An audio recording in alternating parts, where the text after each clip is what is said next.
Hello అండి, welcome back to my Eco Organics. ఇవాళ మన రెసిపీ కోకోనట్ రైస్. దీనికి ఒక పెద్ద సైజ్ కోకోనట్ని తీసుకొని ఇలా పీసెస్గా కట్ చేసుకొని గ్రైండ్ చేసుకోవాలన్నమాట. గ్రైండ్ చేసుకున్నప్పుడు కొద్దిగా వాటర్ యాడ్ చేసుకుని గ్రైండ్ చేసుకుంటే మెదగడానికి ఈజీగా ఉంటుంది. ఇలా గ్రైండ్ చేసుకున్న తర్వాత ఈ మిశ్రమం ఒక మెష్ క్లాత్లో లేదంటే ఒక క్లాత్లో తీసుకొని వడగట్టుకోవాలి.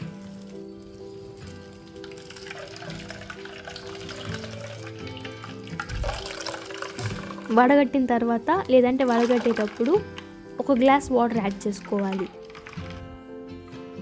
తర్వాత నేను ఒక గ్లాస్ సోనా మసూరి రైస్ తీసుకుంటున్నాను. దీన్ని బాగా వాష్ చేసుకొని 2 గ్లాసెస్ కోకోనట్ పాల్ని వేసుకుంటున్నాను.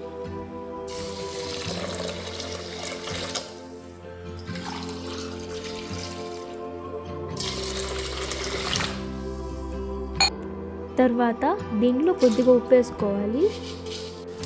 దాని తర్వాత ఒక పెనం పెట్టుకొని పచ్చిమిరపకాయ, ఎర్రగడ్డ, కరివేపాకు వేసుకోవాలి. ఇవి కొద్దిగా వేపిన తర్వాత జీలకర్ర వేసుకోవాలి. తర్వాత కొద్దిగా పట్ట, మొగ్గ, యాలకులు, బిర్యానీ ఆకు వేసుకోవాలి. దీన్ని పచ్చి వాసన పోయేదాకా వేపుకోవాలి. ఆ తర్వాత 2 టమోటాలు ఇలా పీసెస్గా కట్ చేసుకొని వేసుకోవాలి. టమోటా కొద్దిగా మెత్తబడిన తర్వాత ఇలా కొత్తిమీర వేసుకోవాలి. దీంట్లో మనం ఉప్పు వేయట్లేదు, ఎందుకంటే మనం రైస్లోనే వేసుకున్నాం కాబట్టి.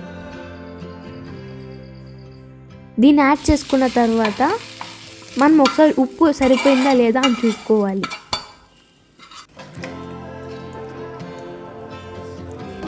ఇప్పుడు ఇది 3 విజిల్స్ రానివ్వాలి. తర్వాత అయితే రైస్ ఇలా వచ్చిందండి.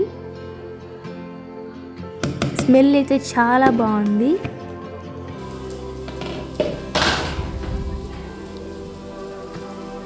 దీనికి మేము కాంబినేషన్గా పన్నీర్ టిక్కా అయితే చేసాము ఈరోజు. పన్నీర్ టిక్కా రెసిపీ కూడా ఇన్స్టాలో ఉంది, చూసేయండి. స్మెల్ చాలా బాగుంది.